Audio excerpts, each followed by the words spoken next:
days.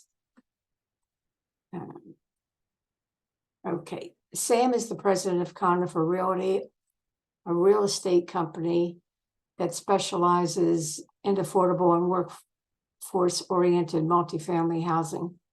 Sam is a South Jersey native and continues to live in South Jersey.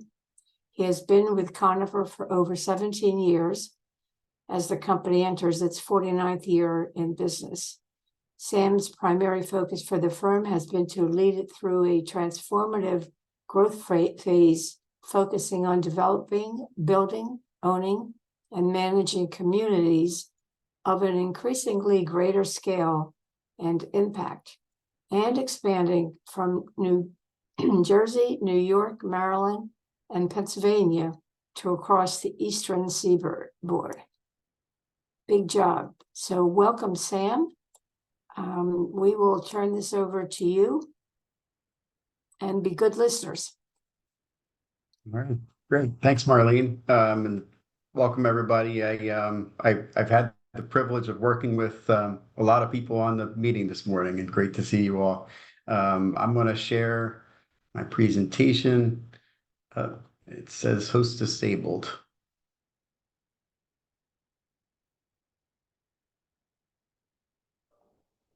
Oh, here we go. Okay, can you all see? Can you all see the Conifer logo on the screen? Yes, it's up. Yes. Perfect. All right, thank you. Just quick backstory about Conifer. Conifer is based out of Rochester, New York. We've been around for going on 49 years. Through that journey, we were almost entirely privately held through that journey, usually by 5 or 6 individuals. And up until 3 years ago, one of the original individuals was still running Conifer. That individual still has a heavy stake in Conifer, but in 2020, we went through a capital transaction, and we are now partly owned by private equity, a firm called Belveron Partners. And that's part of what's enabled us to distribute our ownership for the future so that we can continue to grow and thrive. And that's been a big driver towards the expansion that we're embarking on.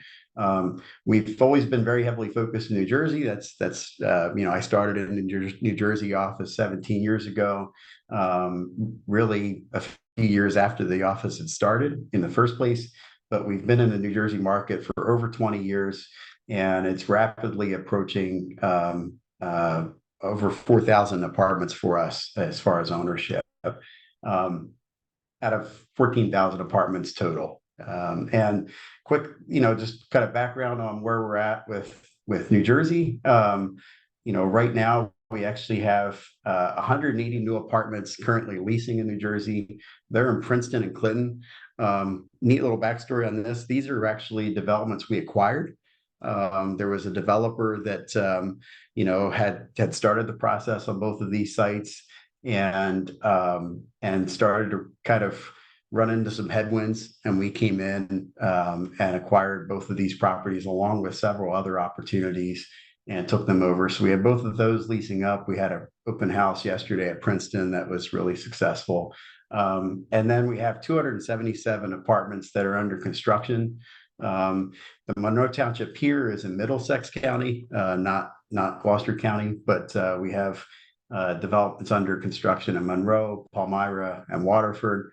And we have another 156 units ready to break ground sometime this year, both in Gloucester County, Swedesboro, and East Greenwich. We are affordable housing, and I probably should have touched on that just really quickly, that the way that our developments are typically financed is through, in New Jersey at least, HMFA, Housing Mortgage Finance Agency, and with low-income housing tax credits. And, we work cooperatively with municipalities to help, frankly, to address their obligations for affordable housing, or at least that's more of how it works in New Jersey. Really from a more global perspective, what we strive to do is provide, workforce and affordable housing where it's needed and wanted. So in New Jersey, that happens to tie in pretty tightly with where fair housing is focused. In other states, it's a little bit more directionally towards, as an example, we have a large development getting started in Syracuse, New York, where Micron is planning to build a $100 billion semiconductor plant. So in other states, just to kind of point that out, that there's a greater alignment, I think, of where growth is happening as far as employment and where that creates a really acute need for affordable housing. And then we come in and are part of that solution. In that case, we have a 160-acre mall that we're actually going to be working on with Onondaga County to support Micron and the 40,000 housing units that they're going to need over the next 10 years. In New Jersey, it's much more tied to fair housing. We are looking for ways to kind of break past that and provide workforce housing where it's needed. So the first one would be Princeton. Again, it's just now leasing. It's 80 units, and it's our first. It's our first and one of the only forays as far as affordable housing in recent times in Princeton. So an exciting opportunity for us. And then we closed in June of last year on an opportunity in Monroe Township, again, Middlesex County. It's 80 units of family apartments. And wanted to point out this is veteran housing, and it's with a Gloucester County-based organization, People for People. Back in 2017 or so, we did our first development that was veterans focused with People for People of Gloucester County, and that's in Clayton, New Jersey, called Camp Salute. It's been very successful as far as being able to provide affordable housing with a crossover towards the veteran population. And so we're doing the same in Monroe Township, and you'll see kind of a recurring theme through some of the other projects. Toward the end of 2024, I think literally might have been December 29th, we closed on a new development in Palmyra. Palmyra, this is another one where it addresses a COA obligation, a fair housing obligation that, and this one was in partnership with the town. It was also in partnership with the master developer that's developing warehouses adjacent to the site. So the development of those warehouses, as well as Palmyra's overarching need for affordable, created the need for affordable, and we came in and are providing the solution for that. And again, this site also has 8 units set aside for veterans.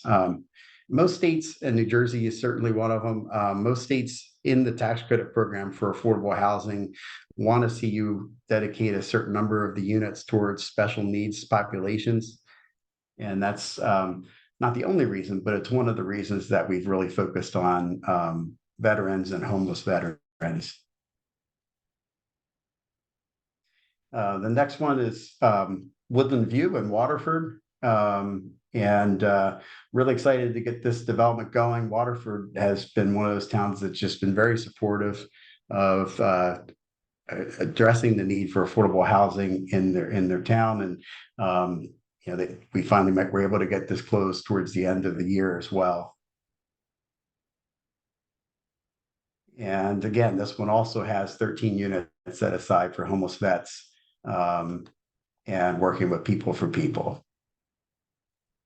Some deals that we're working on getting closed now. One of them is Third and Water in Swedesboro. And one thing I should have mentioned, we really kind of pride ourselves in finding sites that not only help a town address the need for affordable housing, but also address a lot of other things along the way. And so this site would be one of these. This is from a perspective of Swedesboro, really an urban infill site. It's an old Del Monte site back when Swedesboro was heavily involved in canning tomatoes and so forth, and it's really been sitting there underutilized for a very long time. It's in a redevelopment area, and so we're working with the property owner, who's a local developer in Swedesboro Russo Corporation to develop affordable here. And then Nate Russo is also going to develop some market rate for sale adjacent to what we're developing. But again, it's we do that more often than not. We're involved. Even that Palmyra site that I touched on, for those that are familiar, that's a site that has been sitting there in Palmyra. It's the old drive-in movie theater. There's a history there of brownfields and former ballistics that were, testing there and so forth. So a lot of environmental cleanup that happened, and it's great to. It's been rewarding over the years to help transform sites that otherwise would still be sitting kind of there vacant or languishing, and converted into affordable housing at the same time. Again, more veterans at Third and Water, and continuing the work on our partnership with People for People. And then the last one would be East Greenwich. East Greenwich did run into some challenges. This by all means should have actually been constructed and already been in operations about 5 years ago, maybe even longer. We had the site under agreement and submitted for tax credits through New Jersey 5 times, so 5 years in a row, in order to get the funding. In New Jersey, and in most states, the resources for affordable housing are scarce, and New Jersey, like most states, has to figure out how to distribute it across a diverse state. And just say that we've been working with the state on making sure that South Jersey gets its fair share of that. The scoring over the years has tended to be, I don't want to say it's intentional, but it's tended to be where more towns in North Jersey score well for the tax credits than towns in South Jersey. So there are a lot of towns in South Jersey that recognize the need for affordable and work with companies like ours to secure the tax credits, only to strike out time and time again.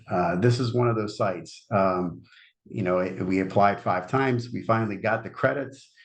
In the meantime, it was right in the height of COVID, and we needed to get an updated wetlands delineation.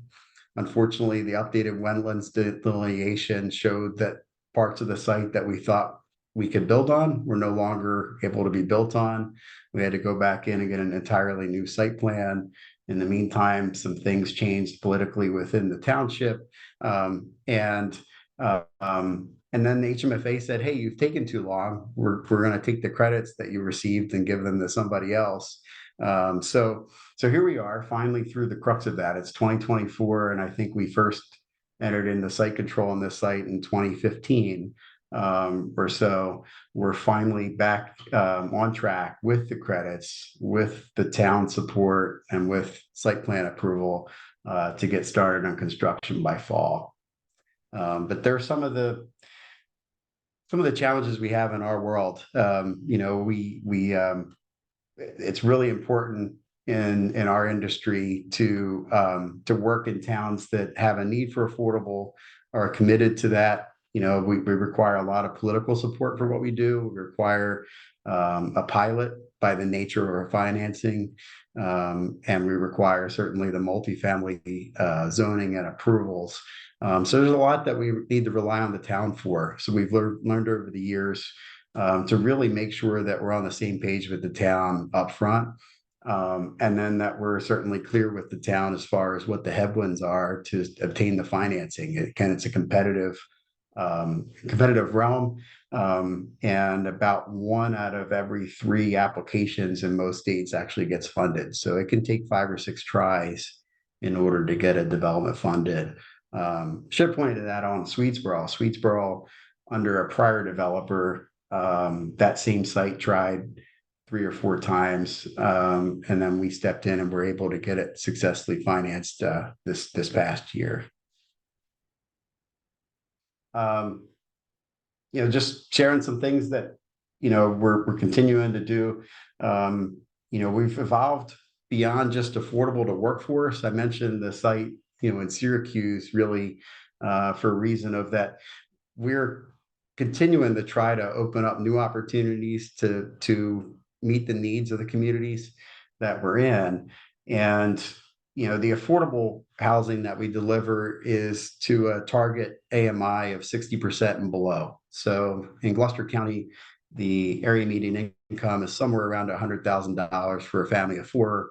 So just imagine that, we're serving families that earn $60,000 or less, and providing them with an apartment that in a lot of these communities, there aren't even any market rate apartments. But if there were, the rent might be $2,000 a month or more, and our rent is probably $1,300 a month or less. So it helps those families be able to have an affordable rent based on their income.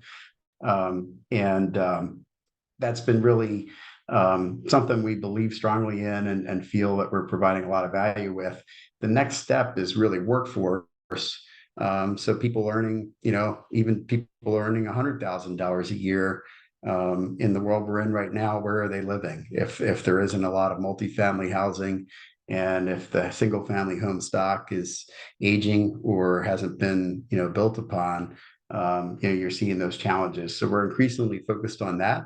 And we have had some, it's not anything to do with New Jersey in of itself, but we just by chance have better progress in some other states we're working on than in New Jersey. But we would love to do a workforce housing community or more of them, in New Jersey.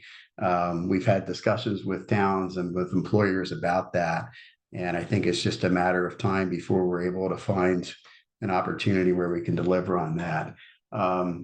And then a solutions-oriented approach. We thrive on finding creative ways to get things done, to develop, finance, build. For the and I apologize if I forget your name, but the gentleman from Truist.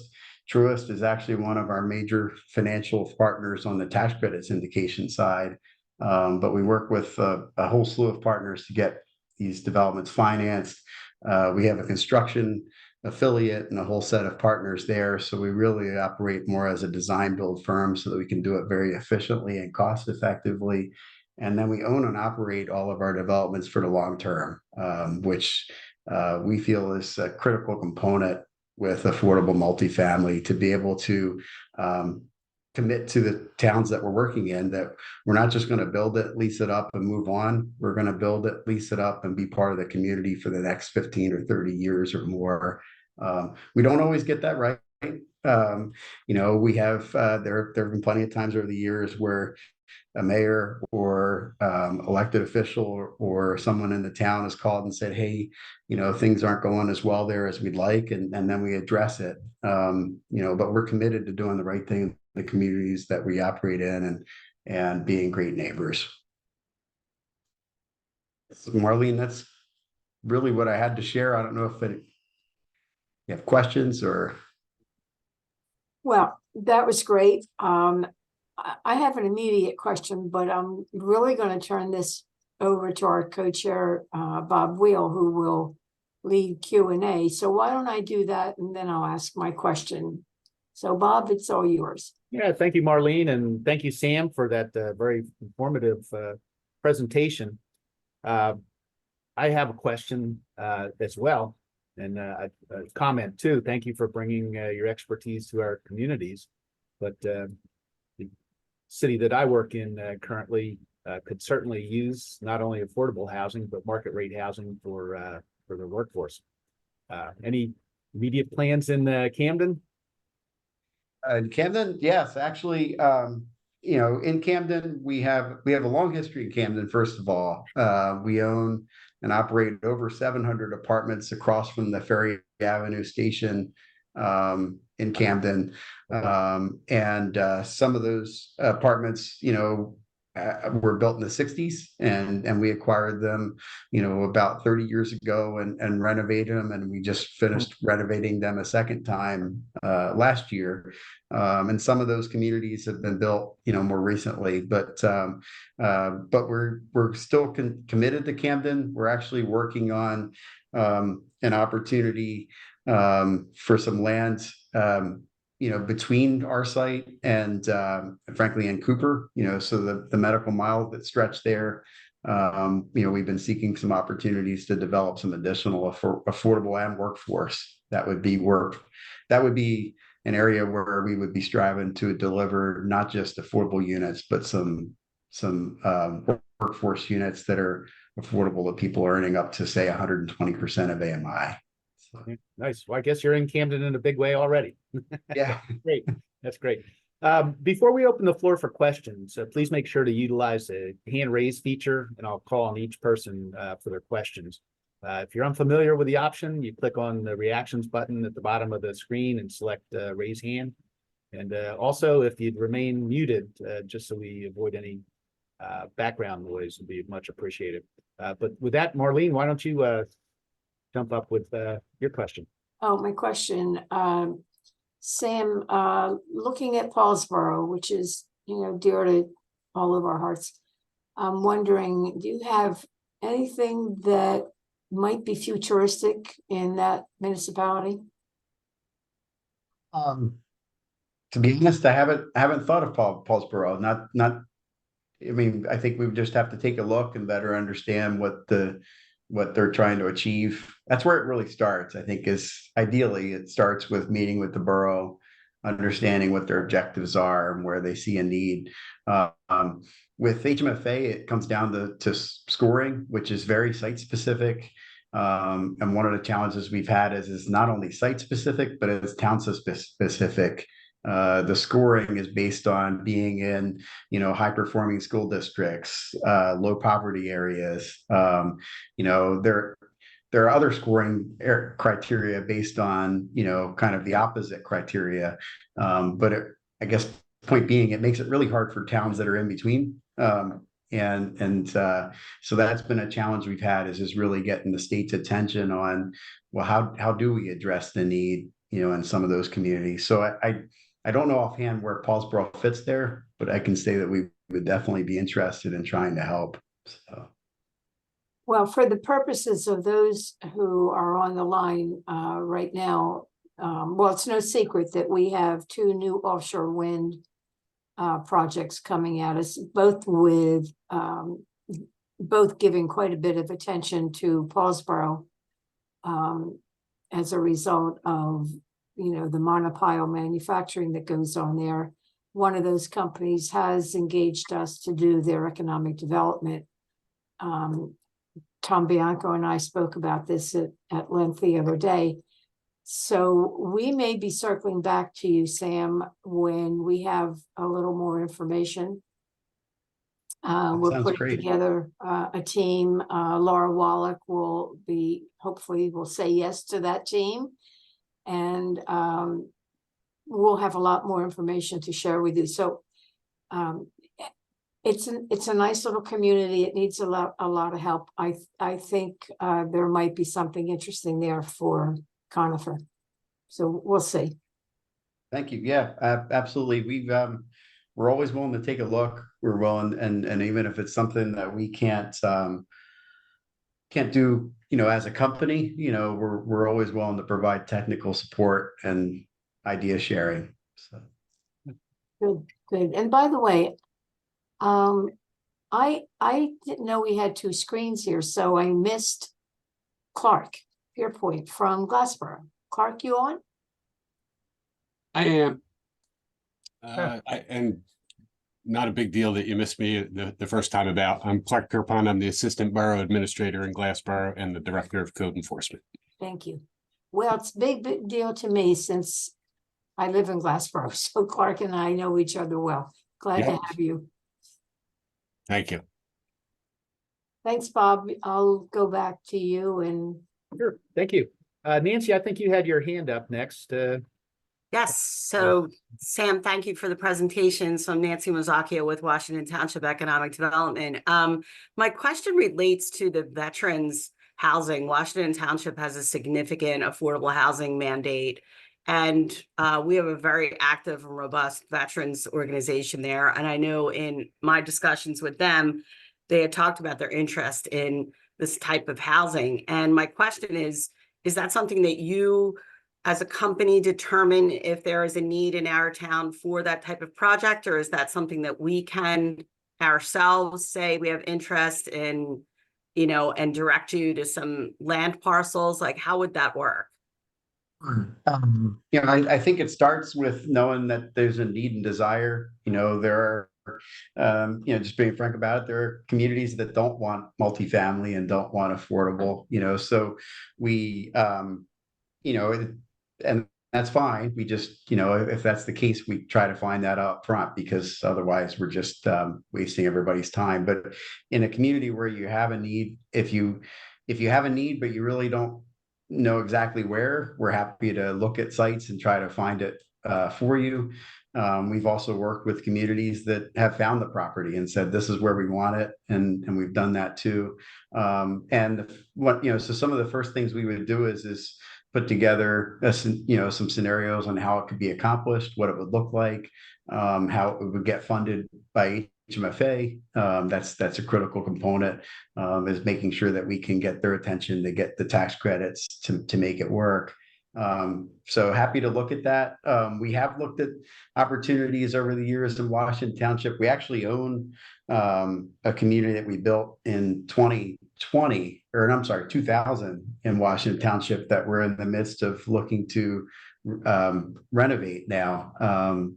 So that's Millstream Apartments, and over near the 5 Point intersection there.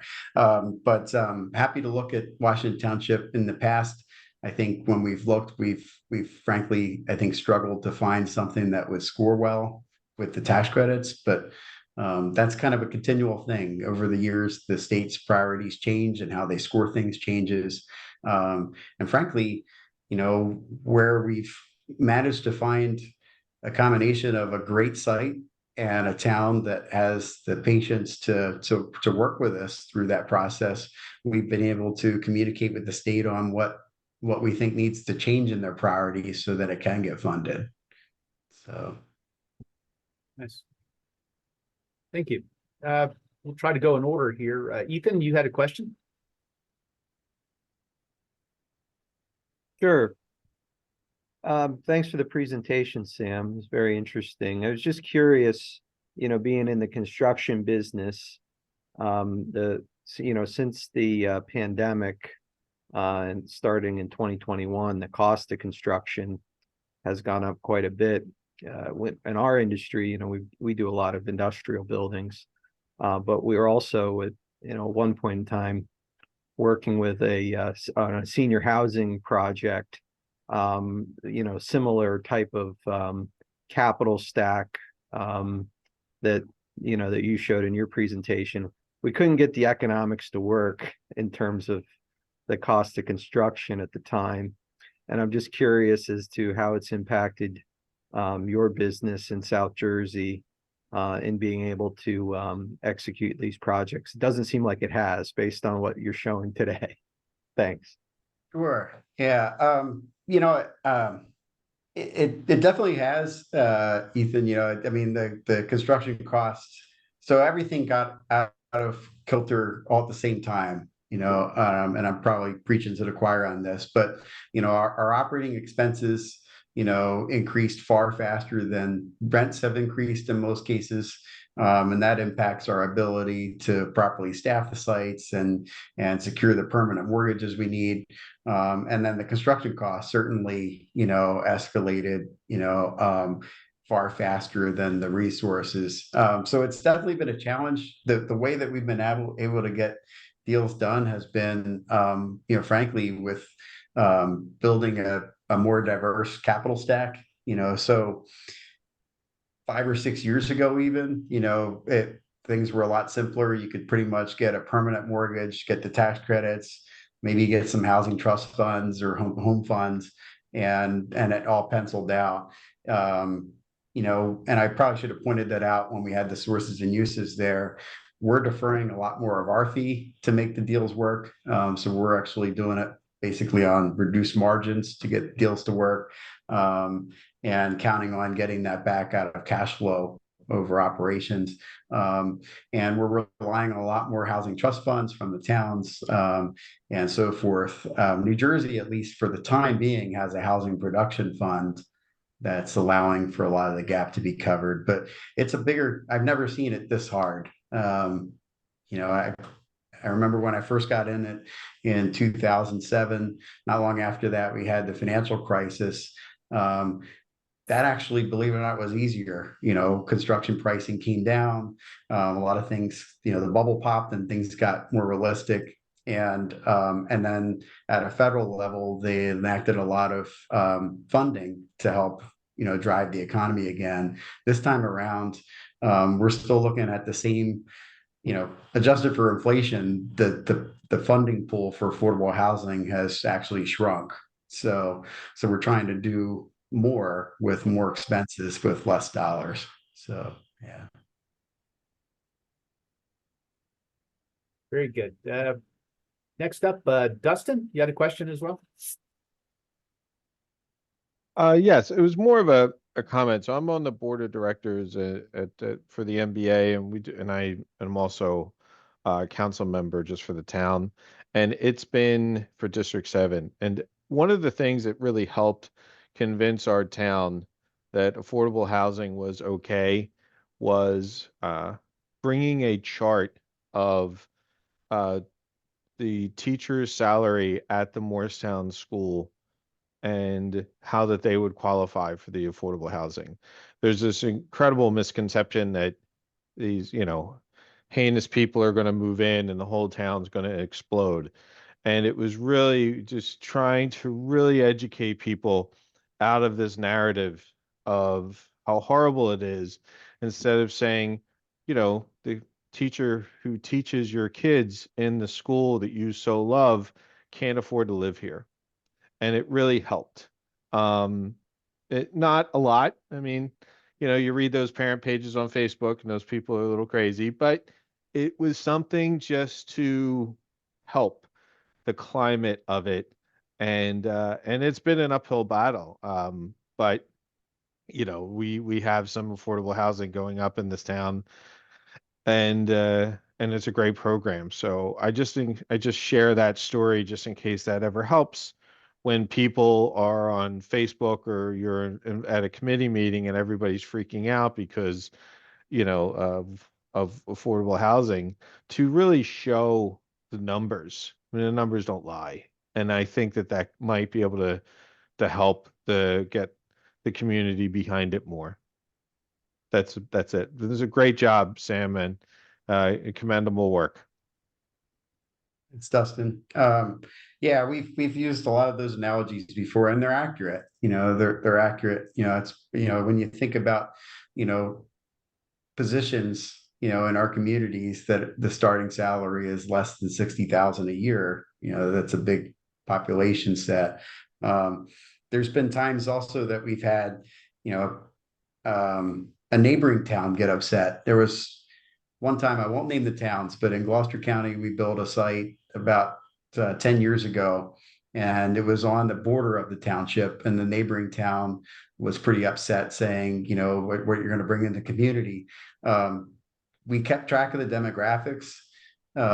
It's tough to do that during the application process because we have to adhere to fair housing. You know, it can't look like we're screening based on location, but after the fact we can. And the funny thing is that a lot of the people that moved into our apartments were from the town that was complaining we were going to draw people from wherever, right? So it's just, it's always, we try to keep track of that, and definitely try to help, you know, help people understand the reality of it. Very good. Thank you, Sam. Laura? Hi, Sam. So great to see you. Commend you on the wonderful work you're doing, especially from my perspective. You guys are doing a great job. My only question is, in thinking about Paulsboro, as Marlene had mentioned, just wondering what the minimum number of units that Conifer would consider. Like if you came into a community, what number is kind of the minimum that you would consider to obviously make economic sense for you? Sure. Yeah, Laura, great question. And Ethan, I should have brought this up with your question. That's definitely become a bigger concern for us. It wasn't that long ago, we were comfortable developing 30 or 40 unit communities. It's gotten incredibly hard to keep those staffed well, and managed well. And, the economics are hard to make work anymore.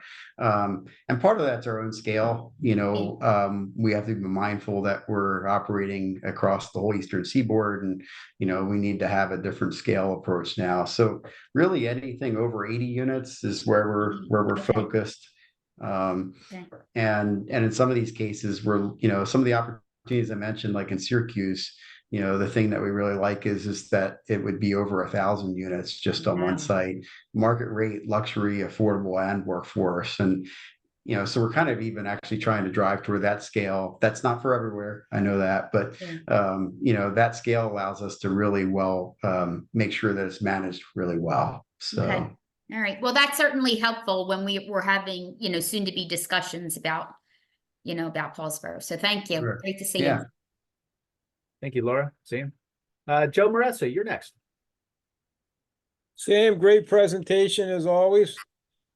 For those of you who may not know Conifer, it's a great company, well run.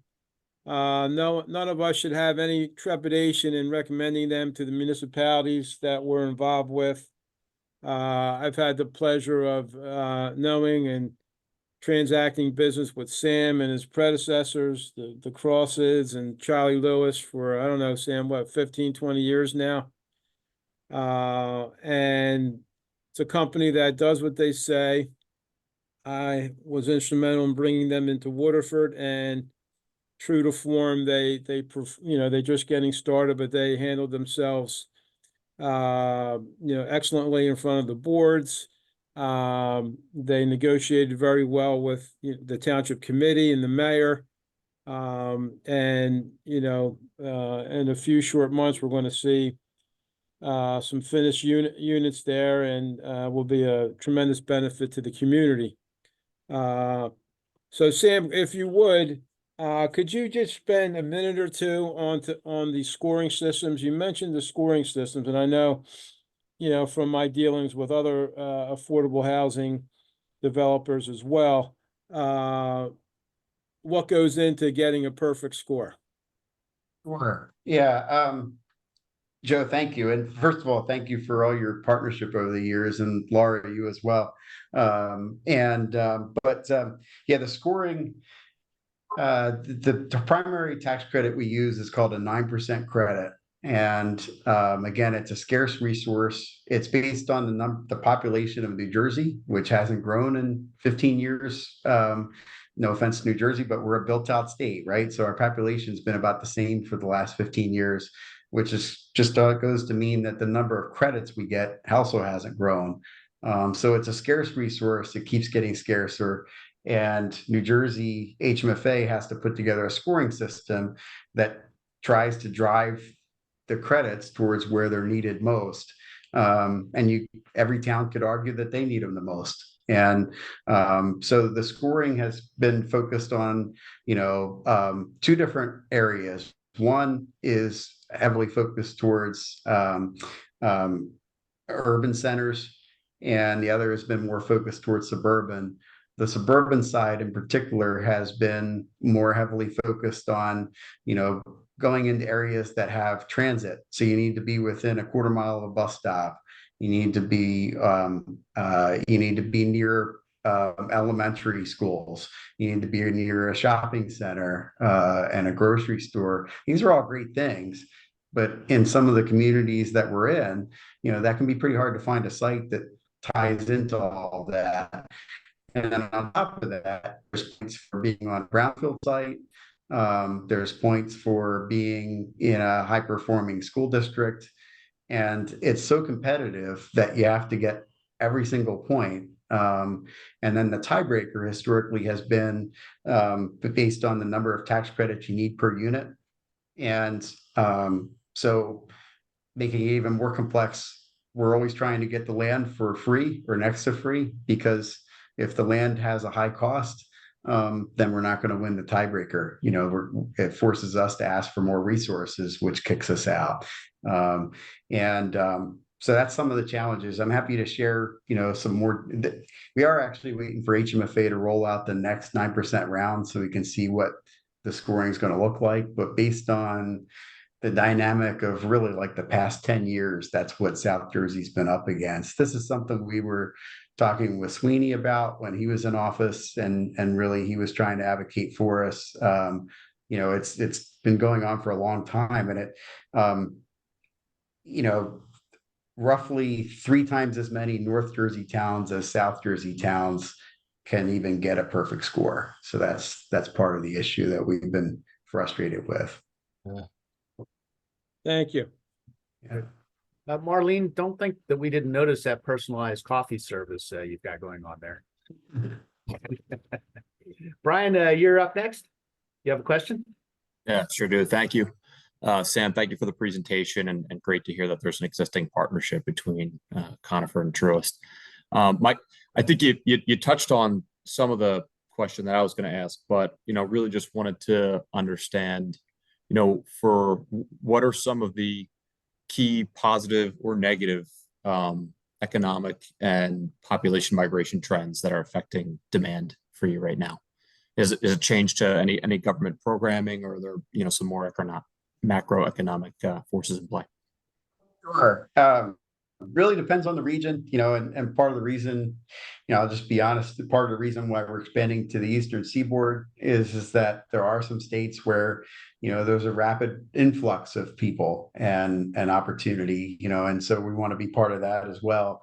In New Jersey and in New York, you know, obviously I think it's more about the migration patterns, to your point. You know, you have a lot of towns that, you know, frankly go through cycles, you know, whether it's an employment cycle or whether it's that, you know, new highway access opens up and it creates a spurt of single family. And then with that, there's an obligation for affordable, whatever it might be. That's kind of what more traditionally we've seen in New Jersey is those, you know, especially because of fair housing or fair share and Mount Laurel, you know, obligation in New Jersey.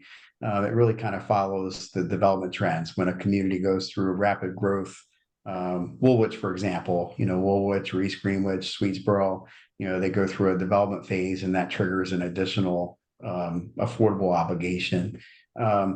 We are trying to follow the trends more, you know, and you know, some of you may be familiar with this, but, you know, we've actually, and it came up again earlier this week with someone I was speaking with.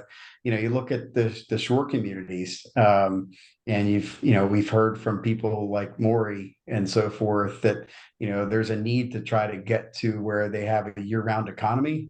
But, you know, for a workforce to live down by the Jersey Shore, where are they going to live if they're going to live there year-round and work year-round? And so it's a big pressure on the restaurants there and some other things.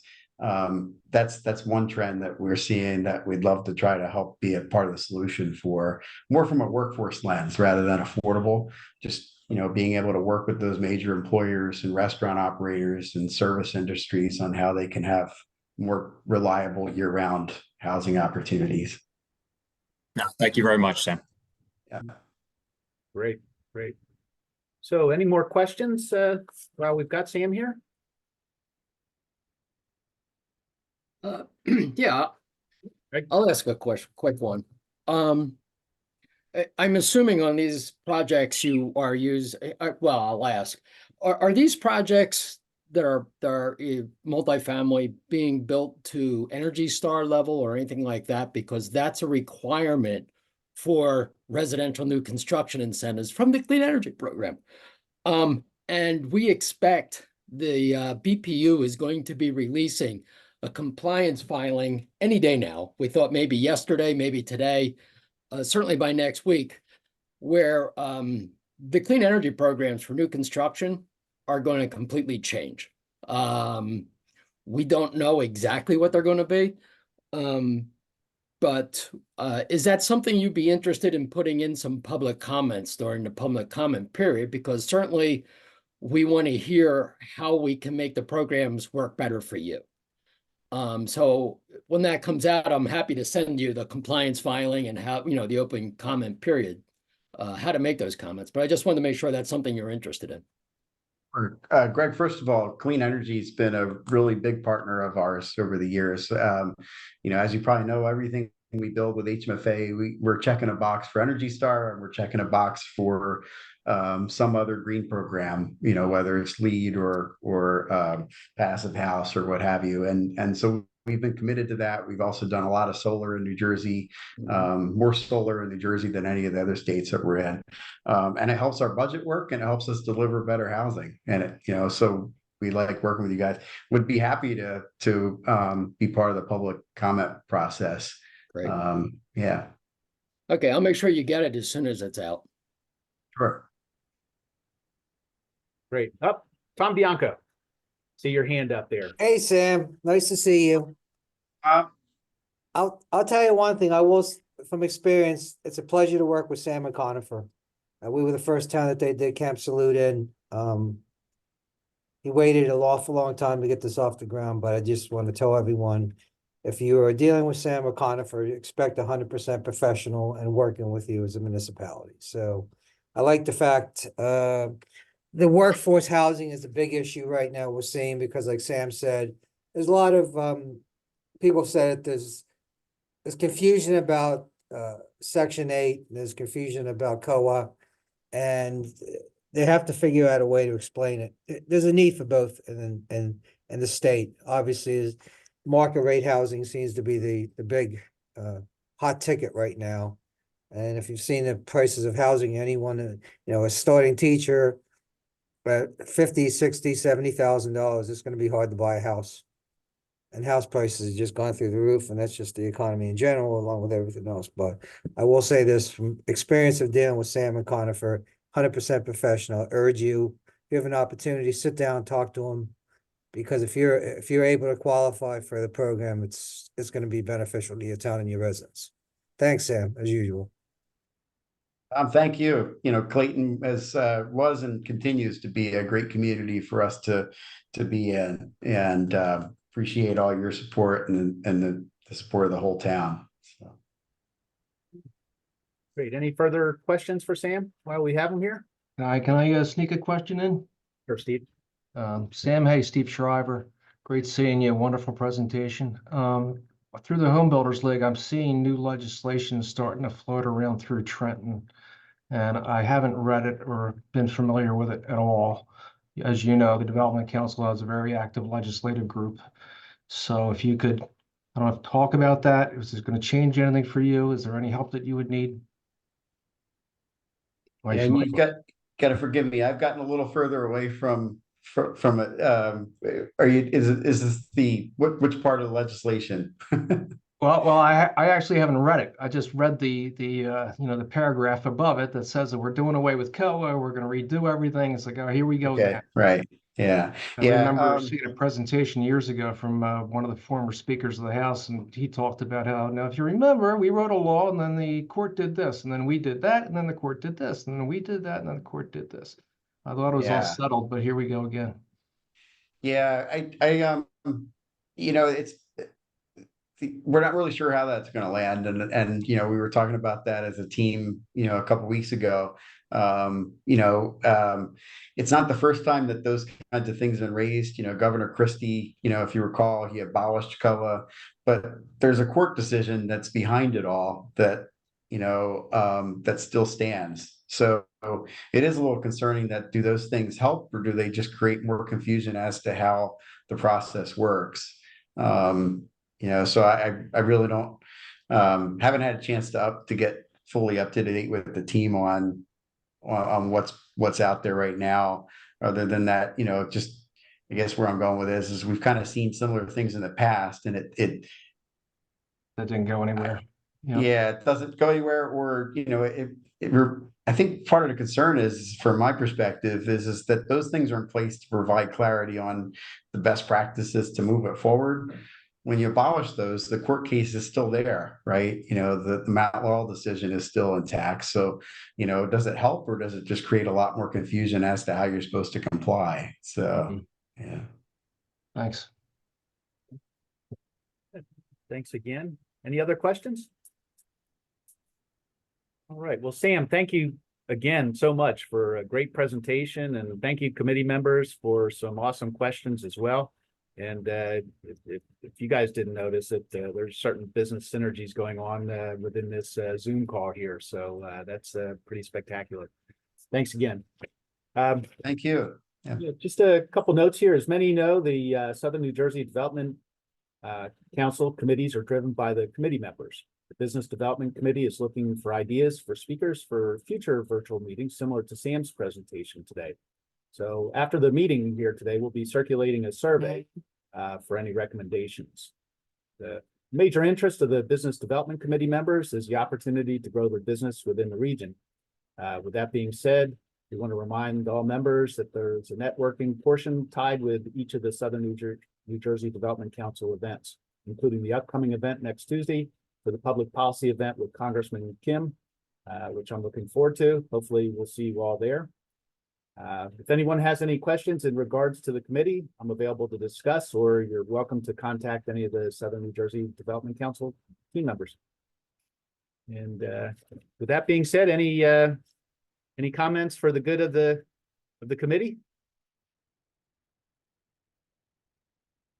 Well, hearing none, I'll go ahead and take a motion